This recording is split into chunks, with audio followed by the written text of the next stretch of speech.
हमल ठहर गया था लेकिन 3 महीने में हमल जाया हो गया। हमल ठहर गया था लेकिन बच्चे की हार्ट बीट नहीं आई थी। क्या आप भी इस तरह के मुख्तलिफ किस्म के वजूहात सुन चुके हैं या इस बीमारी में मुब्तला हो चुके हैं? तो ख़वातीन को ज़रूरी है मेरा ये वीडियो देखना और इस बात को समझना। मैं हूं आपका खादिम डॉक्टर नजम रेहान, तिब्बे नबवी सल्लल्लाहु तआला अलैहि वसल्लम का तालिब इल्म हूं।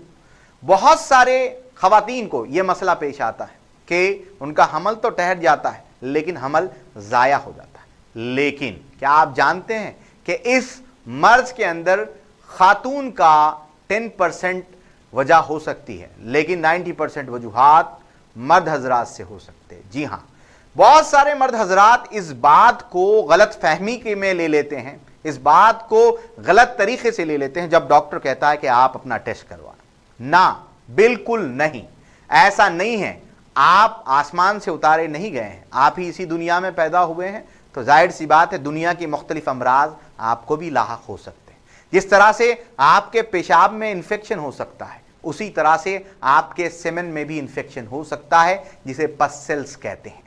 जिस तरह से आप भी बीमार पड़ सकते हैं, जिस तरह से आपको बुखार आता है, जिस तरह से आपको स्किन का इन्फेक्शन आता है, उसी तरह से आपको भी सेमेन के रिलेटेड बीमारियां आ सकती हैं।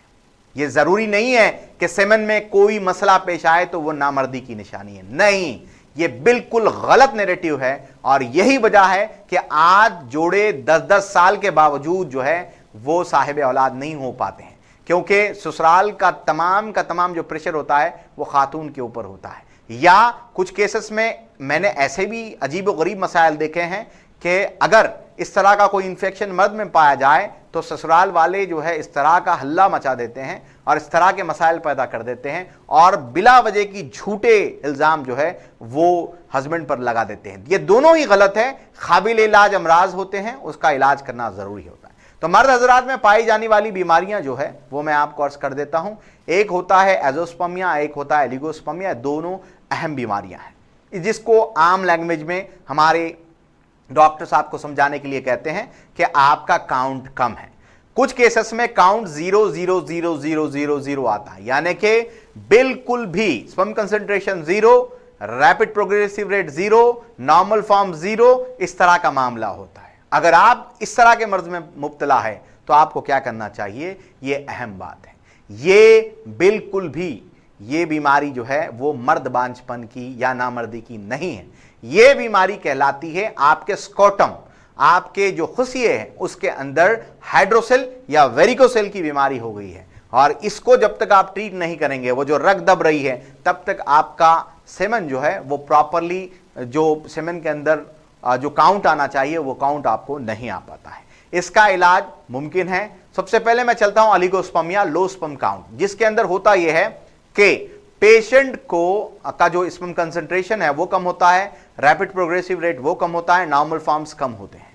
तो याद रखिएगा कभी भी रैपिड प्रोग्रेसिव रेट 70% के अबव रहना जरूरी है और स्पर्म कंसंट्रेशन जो है वो 90 मिलियन के आसपास होना जरूरी है और नॉर्मल फॉर्म्स मोर देन 70% होना जरूरी है। और जो पस सेल्स है वो जरूरी है कि वो 4 के ऊपर ना जाएं, वरना फिर ये आपको दिक्कत करेगा, मिसकैरेजेस करवाएगा। ठीक है, आप इसको देख लीजिएगा, इसको चेक कर लीजिएगा। ओलिगोस्पर्मिया का बेहतरीन इलाज मौजूद है, इसमें मुझसे मिलने की भी जरूरत नहीं है। ओलिगोस्पर्मिया की 3 दवाइयां आती हैं, ये 3 दवाइयां 3 महीने खा लें, पहले महीने खाकर ही टेस्ट करवा कर देख लें, आपको इसमें बड़ा डिफरेंस नजर आ जाएगा।